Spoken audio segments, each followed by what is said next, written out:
Bonjour à tous, je suis Barek et bienvenue sur la tribune de Coruscant pour cette nouvelle vidéo des références sur l'épisode 6 d'Ahsoka. Cette vidéo sera bien évidemment full spoiler et donc prévue pour ceux qui ont déjà vu l'épisode. L'épisode, intitulé Far Far Away, s'ouvre sur une discussion entre Ahsoka Tano et Huyang dans le Purrgil Ultra, en chemin vers Peridea. Le druide évoque une œuvre du titre Histoire de la galaxie en 3 tomes, dont Ahsoka dit que le premier est le meilleur, très probablement un sous-entendu de la saga Skywalker avec ses 3 trilogies, et dont beaucoup pensent que la première, la trilogie originale, est la meilleure. Cette discussion se conclut sur Huyang qui commence à raconter une de ses histoires en démarrant par « Il y a bien longtemps dans une galaxie lointaine, très lointaine », comme s'il commençait justement à narrer l'histoire que l'on connaît via les films. A long time ago, in a galaxy far, far away. D'ailleurs, cette notion d'histoire légendaire racontée aux jeunes enfants Jedi est présente par exemple dans la Haute République, où la nourrice Hongri Russa Vidyavrikt chantait des comptines aux novices, dont la tristement célèbre Shri Karai Karai. D'autres tribunes a sorti une version en anglais et en français sur la chaîne secondaire, je vous mets les liens en description. Cet épisode nous introduit ainsi Peridea, la seule planète connue à ce jour de cette nouvelle galaxie lointaine très lointaine. Et ce que l'on peut dire est qu'il y a une forte inspiration fantasy et principalement du Seigneur des Anneaux. Déjà la semaine dernière, Ahsoka était passée de Gandalf le Gris à Gandalf le Blanc en quelque sorte, et ici la forteresse principale ressemble à Minas Tirith, les grandes statues rappellent l'Argonath, le départ de Baylan Skoll et Shin Hati de la forteresse reprend le départ des Nazgûl de Minas Morgul, et même la situation politique rappelle celle du Seigneur des Anneaux avec le retour promis d'un grand ennemi vaincu il y a longtemps. Le vaisseau de Morgan Elsbeth semble reprendre le design des ornithoptères du film Dune de 1984, surtout qu'Ahsoka qui voyage à l'aide de Purrgil pourrait rappeler Paul Atreides qui chevauche le Shai-Hulud. En arrivant sur Peridea, Morgan Elsbeth, Baylan Skoll, Shin Hati et Sabine Wren rencontrent 3 individus qui se définissent comme les grandes matriarches. Cette nomination, appelée Great Mother en VO, fait écho au titre de mère porté par Talzin sur Dathomir. Sur la planète Dathomir existaient avant la guerre des clones différents clans de Sœurs de la Nuit, des utilisatrices du côté obscur de l'espèce des Abraks qui dominent la planète et même les mâles de leur espèce, appelés Frères de la Nuit. Plusieurs clans de Sœurs de la Nuit sont connus comme les Sœurs de la Nuit de Nardithi, le Spider Clan ou le clan de la mère Talzin. Ce dernier est donc dirigé par Talzin, la plus puissante Sœur de la Nuit de son clan, qui a eu de nombreux liens avec l'ordre Sith. En effet, vers 40 avant la bataille de Yavin, Talzin confia à Darth Sidious le meilleur jeune frère de la nuit qu'elle possédait et son propre fils, un certain Maul. Cependant, en 32 avant la bataille de Yavin, Maul disparut sur Naboo, présumé mort. Mais une sœur de la nuit a également fait partie de l'ordre Sith. Il s'agit d'Asajj Ventress, fille d'une sœur de la nuit du clan de Talzin. Elle a été emmenée en dehors de Dathomir comme pris par le criminel Halstead qui devint son maître sur la planète Ratatak. Mais en 44 avant Yavin, Halstead fut tué par le chevalier Jedi Kai Narek qui reconnut la sensibilité à la force d'Asajj Ventress et qui l'a pris comme padawan. Puis en 23 avant Yavin, c'est Narek qui fut tué, plongeant Ventress dans le côté obscur où elle fut recueillie par Dark Tyrannus, le nouvel apprenti Sith de Sidious en tant qu'assassin Sith. Mais voyant la puissance de la dathomirienne monter durant la guerre des clones, Sidious ordonna à Tyrannus de tuer son apprenti. L'assassinat échoua et Ventress retrouva Talzin pour se venger des Sith. Après une première tentative ratée, Ventress envoya un des frères de Maul, Savage Opress, comme nouvel apprenti de Tyrannus. Une fois le subterfuge découvert, Sidious décida de se venger une bonne fois pour toutes de Talzin et envoya le général Grievous exterminer son clan lors de la bataille de Dathomir. Après cela, les Sœurs de la Nuit ne sont restées que quelques-unes dont Jerseera, Meryn, Shelish et Morgan Elsbeth.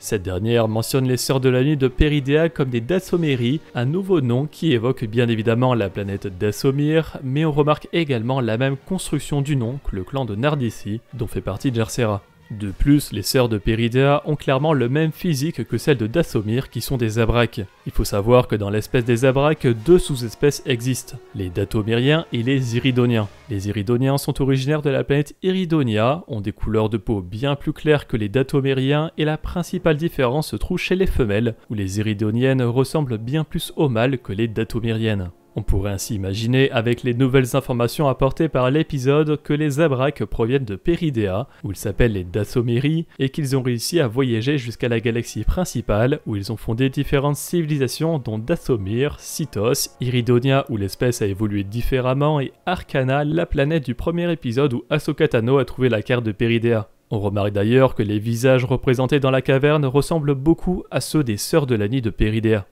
Mais nous en savons un peu plus sur ce trio énigmatique, notamment leurs noms qui sont Actropos, Clotho et Lachesis, en référence aux moires de la mythologie grecque. Les moires sont 3 divinités, Atropos l'inflexible, Clotho la fileuse et Lachesis la répartitrice, qui sont associées au cycle cosmique, aux grandes déesses de la nature, de la végétation et de la fertilité. Dans leur principale représentation, Clotho tisse le fil de la vie, Lachesis le déroule et Atropos le coupe. On retrouve cette idée dans le fil rouge qui amène Sabine Wren dans la cellule où les sphères sont activées dans l'ordre par Clotho, puis Lachesis et enfin Actropos, comme dans la mythologie grecque. D'ailleurs, Lachesis précise à Thrawn que les nouveaux venus sur Peridea ont apporté un prisonnier, Sabine, que les grandes matriarches n'avaient pas vu dans leur vision. Pour décrire ceci, elle parle de fils isolés comme si elle voyait la force comme une toile de tissu, ce qui vient encore une fois rejoindre la symbolique mythologique. It is a loose thread. What? Speak to me of this loose thread. Je précise que la notion de fil est totalement occultée en VF où Lachesis parle de détails occultés. Le sens concret est conservé mais pas la symbolique. Nous en venons donc à Thrawn, le fameux grand antagoniste annoncé depuis la saison 2 de The Mandalorian. Thrawn, de son vrai nom Mithron Uruodo, est un Chiss issu de l'ascendance Chiss dans les régions inconnues. Afin de protéger les siens, il a rejoint l'Empire où il est monté jusqu'au grade militaire de Grand Amiral, avant de disparaître lors de la bataille de Lothal, un an avant la bataille de Yavin. Thrawn est ici interprété par l'acteur Lars Mikkelsen, qui n'est autre que son doubleur original dans Rebels. Lars est également le frère d'un autre célèbre acteur, Mads Mikkelsen, qui est notamment Galen Erso dans Rogue One.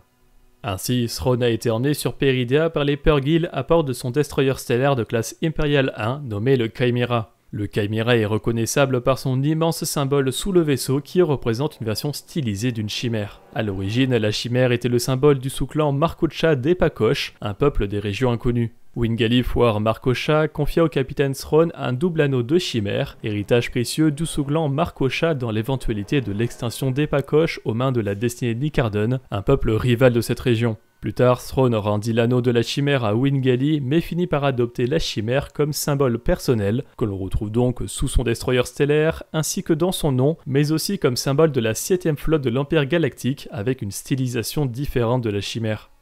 Un élément qui pourrait faire son importance dans la suite de la série est que juste avant la bataille de Lothal, l'empereur a ordonné à Thrawn de faire installer une partie du temple Jedi de Lothal dans le Chimera afin que le Sith puisse inciter Ezra Bridger à lui ouvrir les portes du monde entre les mondes. Comme on le sait, Ezra ne tomba pas dans le piège et s'attaqua directement à Thrawn avec les conséquences que l'on connaît. Cependant, cela signifie que les ruines du temple de Lothal sont théoriquement toujours présentes dans le Chimera sur Peridea, et donc avec un accès au monde entre les mondes. Nous verrons dans les prochaines semaines si ce sera utilisé ou non.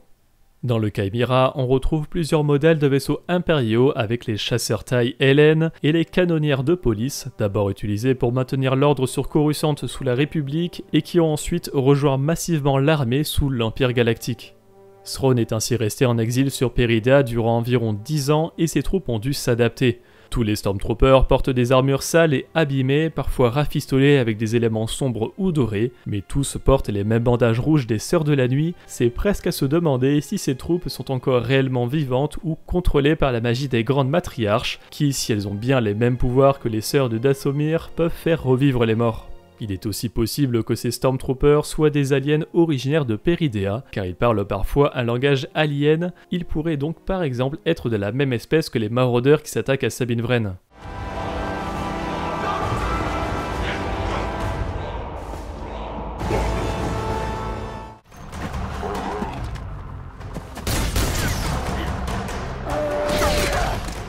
De plus, le nom officiel donné à ces soldats est Night Trooper, encore un rapprochement avec les Sœurs de la Nuit, les Night Sisters en VO. Les réparations dorées des Night Troopers pourraient être une référence au kintsugi, une méthode japonaise de réparation de porcelaine ou céramique brisée au moyen de laques saupoudrées de poudre d'or. La philosophie de cette technique est de prendre en compte le passé de l'objet avec son histoire et ses accidents. Ça ne serait d'ailleurs pas la première apparition de kintsugi dans Star Wars, puisque c'est exactement ce que fait Kylo Ren dans l'ascension de Skywalker lorsqu'il fait réparer son casque avec du fer sarracien qui laisse une marque rouge vif. On peut aussi relever que le Chimera est aussi réparé avec des parties dorées sur les endroits où les Purrgil ont endommagé le Destroyer. En parlant de potentiels morts-vivants, Morgan Elsbeth parle de catacombes à Throne sans que l'on en sache plus à ce sujet, et plus tard dans l'épisode, les Night Troopers transportent ce qui pourrait ressembler à des cercueils qu'ils déplacent dans le Chimera. D'après Elsbeth, cette manipulation devrait prendre 3 rotations le temps qu'Ahsoka Tano arrive sur Peridea au final. Mais ces supposés cercueils pourraient par exemple être des corps de Dathomiri que les grandes matriarches comptent réanimer pour conquérir la galaxie, ou encore d'autres Stormtroopers. Nous en saurons plus probablement lors des 2 prochaines semaines. Mais nous découvrons surtout le capitaine de la garde de Throne, un certain Enoch, qui est un nouveau personnage. Enoch porte l'armure la plus modifiée des Stormtroopers, avec ce qui ressemble à un kama autour de la taille et beaucoup de parties dorées, dont le casque qui représente un visage rappelant encore une fois le design des structures d'Arcana. Enoch tire probablement son nom de Enoch, un patriarche biblique et arrière-grand-père de Noé. Selon le livre de la Genèse, il aurait vécu 365 ans avant que Dieu le prenne pour le placer au ciel, où Enoch marche ainsi avec Dieu. Si l'inspiration vient réellement de là, Dieu pourrait ici être représenté par Throne lui-même. Le casque d'Enoch rappelle également celui de Terex, un agent du bureau de la sécurité du Premier Ordre et ancien Stormtrooper impérial, qui s'est composé une armure à partir de plusieurs variantes de Stormtroopers différents. Le casque avec le visage peut également faire penser à certains casques romains comme le casque de Calcrise, qui serait le plus ancien casque facial connu dans l'armée romaine, datable de la première moitié du 1er siècle de notre ère, voire le casque de Nimeg, un casque de sport pour la cavalerie romaine datant du 1er ou du 2e siècle. Afin de retrouver Ezra Bridger sur Peridea, Sabine monte une créature locale appelée Hurleur. Déjà, elle ressemble beaucoup à un loup et même au Lot-loup de Lothal, et on connaît très bien l'intérêt que porte Dave Filoni pour ces animaux, mais leur nom Hurleur pourrait être tiré d'une créature du même nom de l'univers légende, un prédateur qui vit sur la lune Yavin 4 dans le jeu vidéo Jedi Knight Jedi Academy. Il tire son nom de sa méthode d'attaque qui consistait à pousser un hurlement suffisamment fort pour étourdir leur proie. Cependant, Sabine se fait attaquer par des maraudeurs qui ont des armures aux inspirations samouraï, une récurrence dans Star Wars par exemple avec les casques de certains rebelles ou bien évidemment de Dark Vador. La Mandaloriane finit par croiser la route d'une autre espèce locale appelée Noti. La scène du premier Noti qu'elle rencontre fait écho à la découverte des Ewoks avec Wicket par Leia Organa sur Endor dans Le Retour du Jedi. No, it won't hurt you.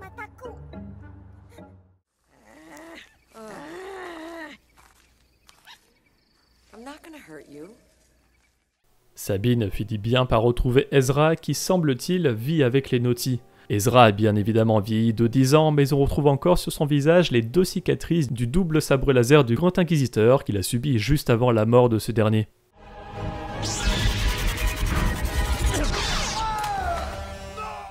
Lors de leur recherche de Sabine, Baylan Skoll et Shinati discutent d'Ezra Bridger, et Baylan le décrit comme un Jedi Bokken, rappelant le nom de l'arme en bois utilisée par Sabine lors de son entraînement avec Ahsoka, le sabre Bokken, qui est lui inspiré du Bokken, une arme japonaise d'entraînement qui est sculptée comme un katana. En employant ce terme, Baylan parle probablement des Jedi qui ont été formés après la destruction de l'Ordre, comme s'ils étaient des Jedi en bois, littéralement. C'est donc le cas d'Ezra Bridger ou encore de Luke Skywalker par exemple.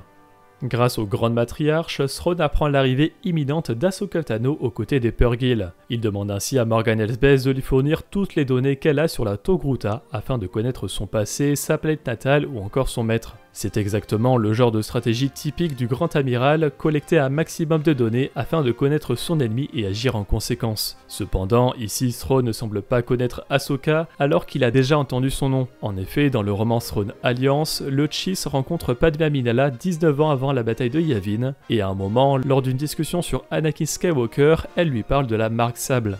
C'est une tactique de combat inventée par son ancien apprenti Padawan, expliqua-t-elle. Un vaisseau de guerre oriente ses hangars hors de vue de l'ennemi et lance ses chasseurs sans que l'adversaire les voie. Tout en restant dissimulés par l'infrastructure du cuirassé, les appareils se mettent en formation et prennent de la vitesse. Ensuite, ils jaillissent de différents côtés de l'unité porteuse et attaquent l'ennemi de toutes les directions à la fois. Intéressant, je vois que cela puisse se révéler efficace contre certaines espèces, en particulier celles qui ont des difficultés à se concentrer sur plus d'une seule direction. Elle a très bien fonctionné contre les chasseurs droïdes qu'Ahsoka affrontait à l'époque. Anakin m'a expliqué qu'une marque sable était une variété de fleurs Togruta dont les pétales s'épanouissent en forme de soleil chaque matin. Il est donc vrai que Throne a déjà entendu ce nom d'Ahsoka, mais il s'agit d'un seul moment au cours d'une discussion qui n'avait pas pour sujet la Padawan et 28 ans environ avant la série Ahsoka, le fait qu'il ait oublié peut se comprendre. Mais dès que Thrawn va apprendre qu'Ahsoka est l'ancienne padawan d'Anakin Skywalker, cela va peut-être lui rappeler des choses puisqu'il a justement effectué une mission avec Anakin et Padmé durant la guerre des clones, alors qu'il était encore au service de l'ascendance Chiss. Et je conclurai sur le fait que Dave Filoni nous avait teasé depuis la Star Wars Celebration de cette année que Ezra et Thrawn avaient été envoyés dans une autre galaxie avec la citation du titre de l'épisode de cette semaine. You want to know where he is? I'll tell you where he is. He's far, far away. Far, far Give it up, away. guys, one more time. En complément de cette vidéo, je vous invite à regarder la critique de Tribune et Max Rebo sortie hier sur cette chaîne YouTube. Vous pouvez également nous rejoindre ce soir à 21h sur Twitch pour notre critique en live. Avant que vous ne quittiez cette vidéo, je voudrais vous rappeler que dimanche soir sur Twitch aura lieu la 100e édition de notre émission Là-bas dans les étoiles. Pour fêter cela, un quiz sera organisé avec des lots à gagner, alors venez nous rejoindre à 21h sur Twitch dimanche. Merci d'avoir regardé cette vidéo, j'espère qu'elle vous a plu. Si c'est le cas, n'hésitez pas à laisser un like, à la partager, à vous abonner en activant les notifications si vous ne voulez pas rater les vidéos de la tribune de Coruscant. Pour être au courant de l'actualité Star Wars au quotidien, suivez-nous sur Facebook, Instagram et X et tous les dimanches, nous débriefons de l'actualité sur Twitch lors de notre émission Là-bas dans les étoiles. A bientôt et que la force soit avec vous.